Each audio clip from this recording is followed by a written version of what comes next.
জয় হিন্দ বন্ধু, কেমন আছো? তো আশা করি ভালো আছো। তো তুমি যদি এসএসসিডির ক্যান্ডিডেট হয়ে থাকো, তুমি যদি এসএসসিডিতে যে এক্সাম যদি তুমি দিয়ে থাকো, তো অবশ্যই তুমি এই ভিডিওটা দেখবে। আজকের ভিডিওটা তোমাদের জন্য খুবই হেল্পফুল হবে। তোমরা কিন্তু প্রথম থেকে শেষ পর্যন্ত তোমরা অবশ্যই দেখবে।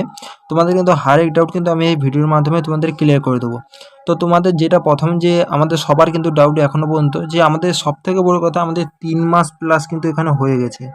3 মাস প্লাস এখানে হয়ে গেছে, এখনো পর্যন্ত রেজাল্টের কিছু আতা বাতা কিছুই নেই। তো ভিতরে কি চলছে, কেন রেজাল্ট আসছে না, ঠিক আছে? তো তার জন্য কিন্তু এখানে রেজাল্ট কবে আসতে পারে, তো সেটা নিয়ে কথা বলবো। আর দেখো, রেজাল্ট না আসার কারণ কিন্তু এখানে 4G বাড়া। তো এখানে বহুত ক্যান্ডিডেট কিন্তু 4G ভাবে কিন্তু আমাদের ইতে ঢুকে যাচ্ছে। এসএসসিডির মাধ্যমে তোমার সিআরপিএফ যে ফোর্স আছে, বিএসএফ, সিআরপিএফ এইসবে কিন্তু ঢুকে যাচ্ছে। তো সেই কারণে কিন্তু পুরোপুরি কিন্তু এখন প্রসেস কিন্তু লেট হচ্ছে। তো আরও কিন্তু লেট হবে, রেজাল্ট আসতে দেরি হবে। তো কবে রেজাল্ট আসতে পারে তোমাদের আমি A to Z সব কিছু বলে দেবো। এবং আরও তোমাদের মনে একটা তোমাদের ডাউট যে আমাদের ভ্যাকেন্সি কি আরও বাড়তে চলেছে, সেই কারণে কিন্তু আমাদের রেজাল্ট আসছে না, তো সেটা নিয়েও আমি কথা বলবো। এবং রেজাল্ট আসতে দেরি কেন হচ্ছে সেটা নিয়েও কথা বলবো। এবং তোমাদের সবথেকে যে বড় কমেন্ট যে আমাদের সিআইএসএফ কত নম্বর পেলে কিন্তু এখানে আমার সিলেকশন হবে, সেটা নিয়ে কথা বলবো। আর তোমাদের বলে দিচ্ছি, জুলাইতে কিন্তু আমাদের কিন্তু হবে না। আমাদের রানিং প্রসেস যে রানিং কিন্তু আমাদের জুলাইতে কিন্তু কোনো মতেই কিন্তু হবে না। তো রানিং কবে হতে পারে সেটা নিয়েও কথা বলবো। তো চলো, আজকের ভিডিওটা সম্পূর্ণ তোমাদের ডাউটের ভিডিও। তো আশা করি আজকের ভিডিওতে তোমাদের কিন্তু ডাউট, তোমাদের A to Z সব তোমাদের ডাউট তোমাদের ক্লিয়ার হয়ে যাবে। তো তোমরা প্রথম থেকে তোমরা শেষ পর্যন্ত তোমরা অবশ্যই দেখবে। এবং তোমরা যদি আমার এই চ্যানেলে প্রথমবার এসে থাকো, তো অবশ্যই তোমরা সাবস্ক্রাইব তোমরা করে নাও, কারণ এসএসসিডি যে কোনো আপডেট সর্বপ্রথম কিন্তু আমি আমার এই চ্যানেলের মাধ্যমে দিয়ে থাকি। তো তোমরা অবশ্যই তোমরা এই চ্যানেলকে তোমরা সাবস্ক্রাইব করে নাও। এবং এখনও পর্যন্ত তোমরা টেলিগ্রাম যদি না জয়েন করে থাকো, তো অবশ্যই তোমার টেলিগ্রাম তোমার জয়েন করে নাও, কারণ টেলিগ্রামে কিন্তু সর্বপ্রথম যে কোনো পিডিএফ, এসএসসিডি যে কোনো পিডিএফ কিন্তু আমি দিয়ে থাকি। তো টেলিগ্রামের লিঙ্ক কিন্তু আমি ভিডিও ডিসক্রিপশন বক্সে দিয়ে দিচ্ছি। তোমরা চাইলে কিন্তু তোমরা ওখান থেকে তোমরা জয়েন তোমরা হতে পারো, ঠিক আছে?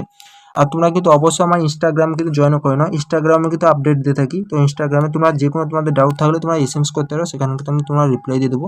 তো ইনস্টাগ্রামের লিঙ্কও তোমরা ভিডিও ডিসক্রিপশন বক্সে পেয়ে যাবে। তো চলো এবার আসি যে মেন মুদ্রায়, আমাদের রেজাল্ট কবে আসবে এবং রেজাল্ট আসতে দেরি কেন হচ্ছে, তো সেটা নিয়ে প্রথমে আমি কথা বলে নিচ্ছি। তারপরে বাদবাকি আমাদের ভ্যাকেন্সি বাড়তে চলেছে কি না চলেছে এবং আমাদের কাট অফ কত যেতে পারে সেই হিসেবে সেটা নিয়ে আমি কথা বলবো। তো চলো প্রথম মেন মুদ্রায় আসি, যে আমাদের রেজাল্ট আসতে দেরি কেন হচ্ছে।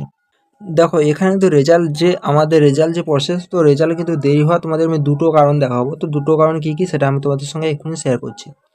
তো যেটা তোমাদের ফার্স্ট কারণ, ঠিক আছে, ফার্স্ট কারণ যেটা আমি বলছি, দেখো এখানে একটা স্টুডেন্ট, ঠিক আছে, তুমি ধরো একটা স্টুডেন্ট, তুমি এখানে দুটো তুমি রেজিস্ট্রেশন করেছো। ফার্স্ট এটা রেজিস্ট্রেশন, এটা তোমার সেকেন্ড তোমার রেজিস্ট্রেশন। তো দুটো তোমার, একটা তুমি আধার কার্ড তুমি আইডিতে করেছো, এবং কিংবা একটা তুমি প্যান কার্ড কিংবা তোমার আধার কার্ড, তুমি দুটো তুমি বানিয়ে নিয়েছো। দুটো বানিয়ে তোমার দুটো আলাদা আলাদা তুমি নাম তুমি করে নিয়েছো। তো এখানে তুমি দুটো তুমি রেজিস্ট্রেশন দিয়ে তুমি ফর্ম ফিল আপ করেছো। তো এবার দুটো জায়গা থেকে তুমি ফর্ম ফিল আপ করেছো। একটা ধরো তুমি নিজের রাজ্য, যেটা তুমি উত্তরপ্রদেশ, তো উত্তরপ্রদেশ থেকে এটা থেকে করেছো। আর একটা তোমার যেখানে কাট অফ কম যায়, ওয়েস্ট বেঙ্গল হোক, ত্রিপুরা হোক, কিংবা তুমি নাগাল্যান্ড হোক, কিংবা আসাম হোক, তো এখান থেকে তুমি ফর্ম ফিল আপ করেছো। এবার তোমার দুটো জায়গায় তোমার এক্সাম পড়েছে। এবার তোমার নাম তোমার আলাদা আলাদা আলাদা তুমি নাম তুমি করে নিয়েছো। প্যান কার্ড ধরো এখানে একটা আলাদা নাম করে নিয়েছো, এখানে আধার কার্ড তোমার আলাদা একটা নাম আছে, ঠিক আছে? তো এবার আসি, তুমি দুটো তুমি রেজিস্ট্রেশন করে যে করে হোক তুমি দুটো মোটামুটি রেজিস্ট্রেশন করেছো, তুমি দুটো জায়গায় তোমার এক্সাম পড়েছো। এটা ধরো এক্সাম পড়েছিল তোমার ফেব্রুয়ারি মাসে তোমার এক্সাম পড়েছিল, আর এটা তোমার ধরো এক্সাম তোমার মার্চ মাসে পড়েছিল। এবার দুটো ব্যক্তি, তো দুটো ব্যক্তি এটা দু রকমভাবে ফর্ম ফিল আপ করেছে। তো এখানে তুমিও এক্সাম দিয়েছো, এখানেও তুমি এক্সাম দিয়েছো, ঠিক আছে?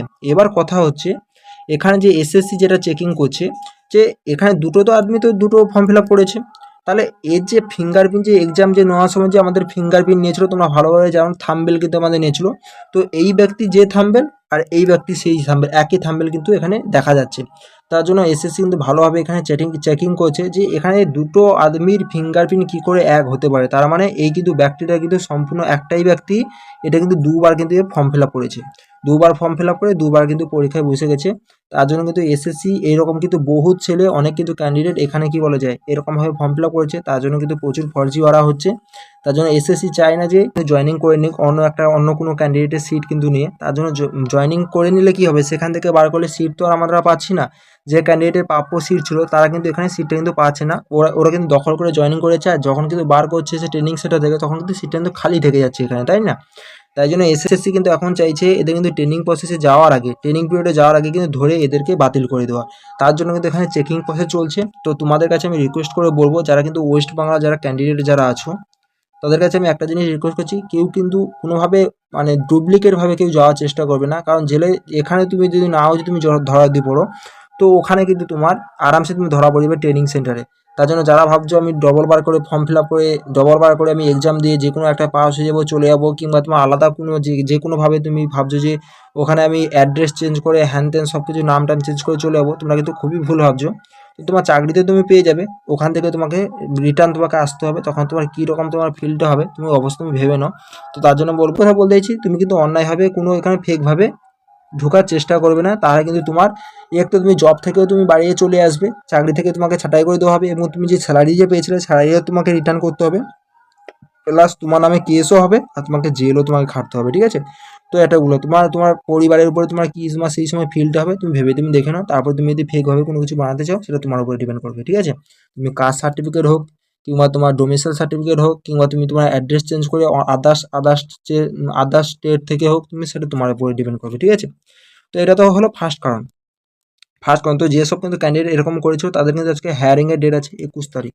21 তারিখ কিন্তু তাদের হায়ারিংয়ের ডেট ছিল, তাদের কিন্তু ডেকেছে। তো এখানে তারা যদি উপস্থিত থাকে ভালো, না হলে কিন্তু তাদের কিন্তু 7 বছরের জন্য কিন্তু এসএসসির কোনো কিন্তু এক্সাম তারা দিতে পারবে না, ঠিক আছে? তো হয়ে গেল ফার্স্ট কারণ। এবং সেকেন্ড কারণ তোমাদের যেটা আমি বলছি, সেকেন্ড কারণ তোমরা ভালো করে জানো, আমাদের যে আগের বছর আমাদের জয়েনিং প্রসেস হয়েছিল, সেই জয়েনিং কিন্তু হয়েছিল আমাদের অক্টোবর এবং কিন্তু নভেম্বর, এবং কোনো ক্যান্ডিডেটের এখানে ডিসেম্বরেও কিন্তু হয়েছিল।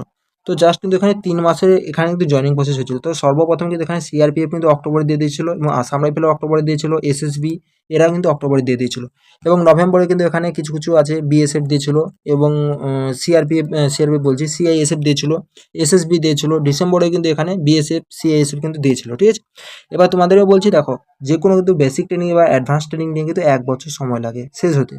তো ওদের কিন্তু তোমরা অক্টোবর কিন্তু মাস এলে তবে কিন্তু 1 বছর হবে। তো ওদের কিন্তু না কিন্তু ট্রেনিং শেষ হলে আমাদের কিন্তু কখনো কিন্তু 2024-এর যে ব্যাচ, 2024-এর ব্যাচ কিন্তু এখানে ট্রেনিং প্রসেসে কিন্তু পাঠাবে না। তো তার মানে তোমরা মানতে পারো যে ডিসেম্বর মাস, তো ডিসেম্বর মাসে কিন্তু পুরোপুরি কিন্তু ট্রেনিং পিরিয়ড পুরোপুরি খালি হয়ে যাবে। তার জন্য দেখো এদের হাতে 2024-এর যে ভ্যাকেন্সিকে টার্গেট রেখেছে কিন্তু নভেম্বর ডিসেম্বর মাসে কিন্তু পুরোপুরি কিন্তু কমপ্লিট করাবে, পুরোপুরি কমপ্লিট করে তারপরে ট্রেনিং সেন্টারে পাঠাবে।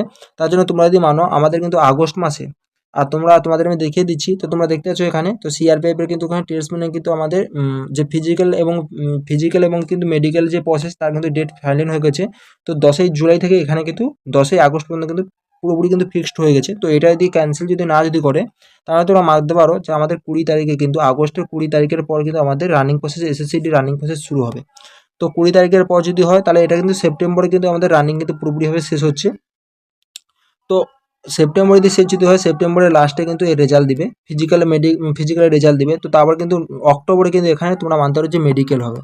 তো অক্টোবরে কি মেডিকেল হবে, এবং কি নভেম্বরে কিন্তু এখানে ফাইনাল কিন্তু রেজাল্ট জারি করবে, নভেম্বরে ফাইনাল রেজাল্ট জারি করবে, আর ডিসেম্বরে কিন্তু আমাদের ট্রেনিং প্রসেস কিন্তু হবে, ঠিক আছে? ট্রেনিং পিরিয়ড কিন্তু ডিসেম্বর থেকে শুরু হবে। তো তোমরা মানতে পারো এটা কিন্তু আমাদের এইরকমভাবে শিডিউল কিন্তু চলতে পারে।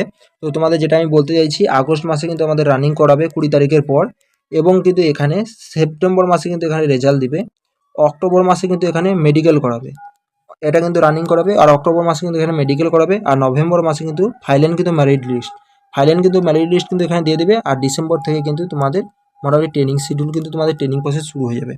তো এটা হচ্ছে মেন কারণ। আর একটা কারণ তোমাদের আমি দেখিয়ে দিচ্ছি এক্ষুনি, তো ভ্যাকেন্সি ইনক্রিজ। তোমাদের দেখো এবার আসি যে আমাদের ভ্যাকেন্সি ইনক্রিজ নিয়ে তোমাদের যে মাথায় ডাউট, দেখো এখানে কিন্তু এটাও সম্ভব, কিন্তু আমাদের ভ্যাকেন্সি কিন্তু পুরোপুরিভাবে কিন্তু এখানে ইনক্রিজ হতে পারে। তো কেন বলছি তোমাদের আমি এক্ষুনি দেখিয়ে দিচ্ছি, কারণ দেখো এখানে যে আমাদের লেখা আছে, তো রিসিভ ভ্যাকেন্সি টেন্টেটিভ। তো এখানে এই কথাটা তোমরা মাথায় রাখো, এটা কিন্তু এখনও পর্যন্ত টেন্টেটিভ লেখা আছে, মানে কিন্তু এখনও পর্যন্ত এই কিন্তু ভ্যাকেন্সিটা পুরোপুরিভাবে কিন্তু ফাইনাল কিন্তু হয়নি, ঠিক আছে?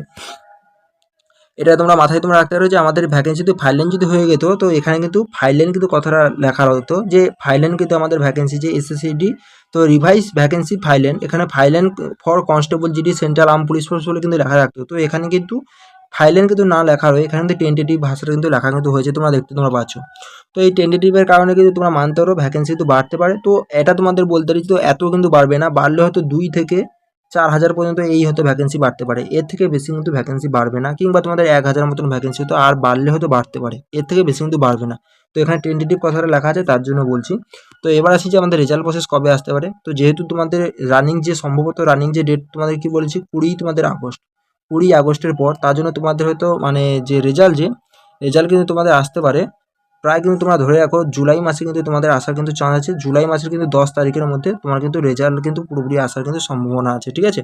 কারণ তোমরা জানো রেজাল্ট কিন্তু বাড়ানোর হাইলি কিন্তু 1 মাস পর কিন্তু আমাদের রানিং প্রসেস করে। তো সেই হিসাবে তোমার কিন্তু জুলাইয়ের 10 তারিখ থেকে 15 তারিখের মধ্যে আশা করি রেজাল্ট কিন্তু চলে আসবে।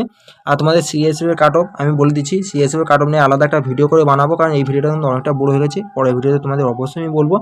তো যেটা মুদ্রা কথায় বলতে গেলে ফিজিক্যাল কিন্তু আগস্ট মাসে তোমাদের হবে এবং তোমাদের রেজাল্ট কিন্তু জুলাই মাসে চলে আসছে এবং ভ্যাকেন্সি কিন্তু ইনক্রিজ হলেও ইনক্রিজ হতে পারে। আর যারা কিন্তু ডুপ্লিকেটভাবে ভাবছো যে আমরা ঢুকে যাব, তোমরা কিন্তু খুবই ভুল ভাবছো, ওখানে কিন্তু তোমরা ধরা পড়ে যাবে। তো চলো আজকের ভিডিও এই পর্যন্ত। তোমাদের কিছু যদি কমেন্ট থাকে অবশ্যই তোমরা কমেন্ট করে জানাবে এবং ভিডিওটা আজকে যদি ভালো দিয়ে লাগে অবশ্যই তোমরা লাইক করবে এবং চ্যানেলকে সাবস্ক্রাইব করে তোমরা পাশে থাকবে। জয় হিন্দ।